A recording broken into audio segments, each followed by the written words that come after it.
Do you guys want to play the Digimon card game, but not pay out the ass for singles like Omnimon and Shine Greymon? Well, keep watching.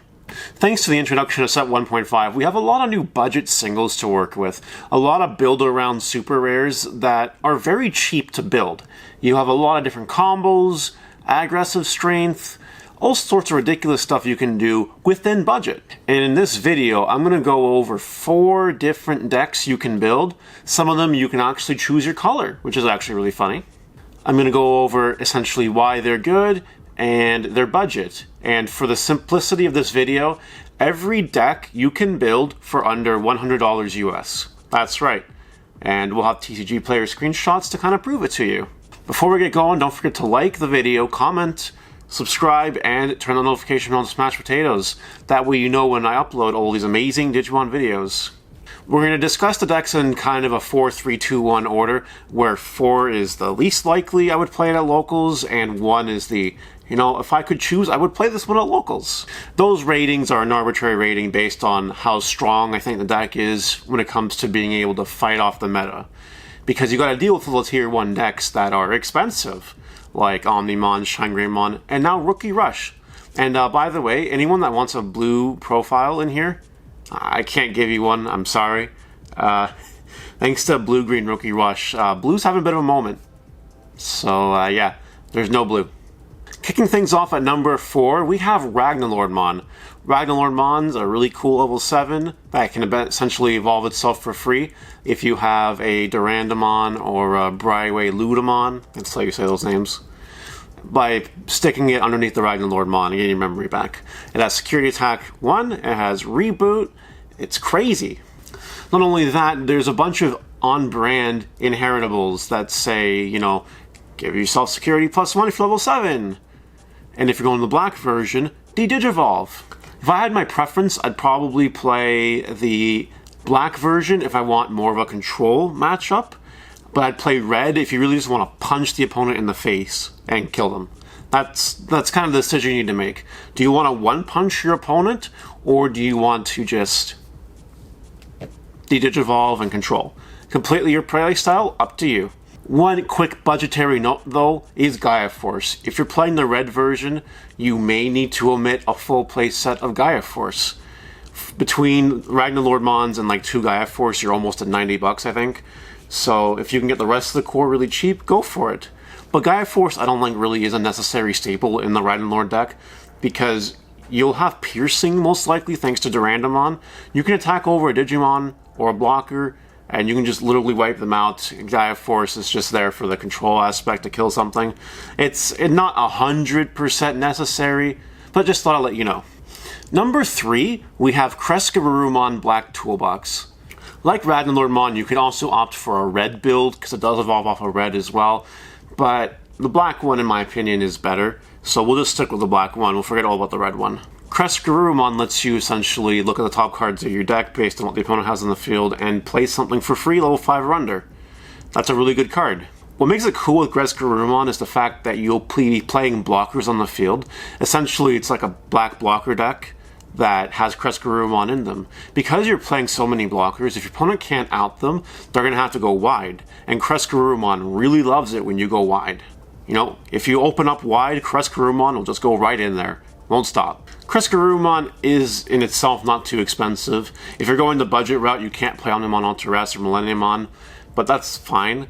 I think the most expensive card in the deck that you might want a couple copies of is the Promo Inframon, the one that has on-play de-Digivolve. I believe that is the most expensive card in the deck, and you don't even need 4 of that card. The other level 6 you'd probably play is Craniumon, the actual big black block. The one that says your blockers can't be destroyed by card effects, basically. So take that as you will. I think Crescarurumon is really cool. I'm definitely going to try to locals at some point, and hopefully you guys want to as well. For the number 2 slot, we have Mastamon. Mastamon, you can build the purple version or the yellow version. I think the purple version is slightly more better because purple has a better toolbox of cards to work with, like Trump Sword and Night Raid and things like that, flexibility, whereas yellow doesn't have much of that. But you can go either way, and I'll kind of explain how it works. When you Digivolve into Mastermon, both players lose the top card of the security stack. Then you can play a level 4 or lower purple or yellow card from your trash. Both colored themes give you a lot of option to work with.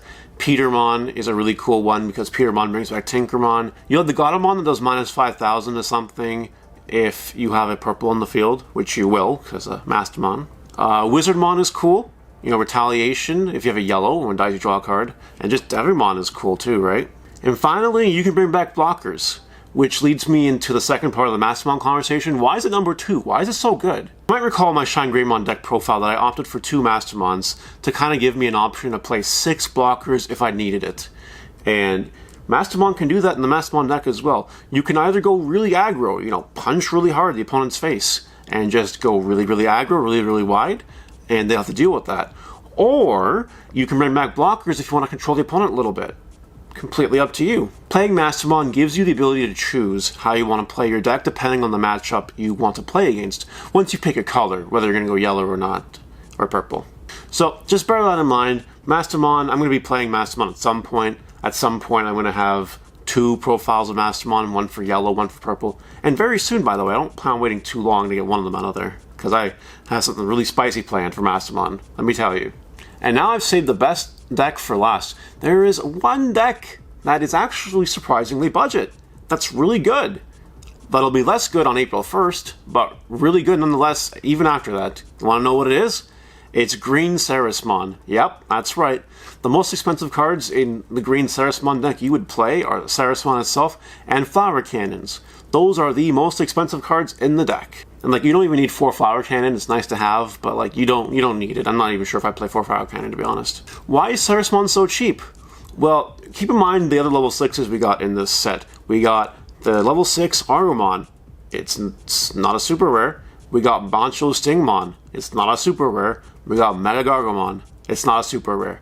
And right now, but unless you want to play Puppetmon, those are the only other level 6s you play. All your level 3s are cheap. All your level 4s are cheap. Or level 5s are cheap, and not cheap in a monetary value exclusively, they're also cheap to evolve. The deck is actually really good. I think it's going to be tier 1 when the 2 cards are put to 1. By the way, they're still put to 1. You can still play them, just at 1 copy. Just clarifying that. I think it's the most tier 1 deck on the list post April 1st. The Digisorption mechanic is just ridiculous. The ability to control your opponent's board and attack over their creatures is absolutely ridiculous. Really nice that they didn't hit Ceresmon, and now you can play the deck, so congratulations. I would have loved to have put All-Force Veedramon as an honorary mention, but frig, Gabumon and Vmon are just ridiculously expensive, so I can't legitimately put that there under $100. But keep in mind that budget is very, very, subjective. Me, I can buy 4 single of the game and be fine. I don't really care. That's fine. But like, other people can't do that. Maybe $100 is, too low for some people. Maybe they can go to $200 and then they can get into more of the fun stuff. But this is just a $100 budget video. Hopefully you guys learned something, and if you found this useful, great. That's all I have to hear. Let me know in the comments. And I think I'm done. You guys take care. See you next time.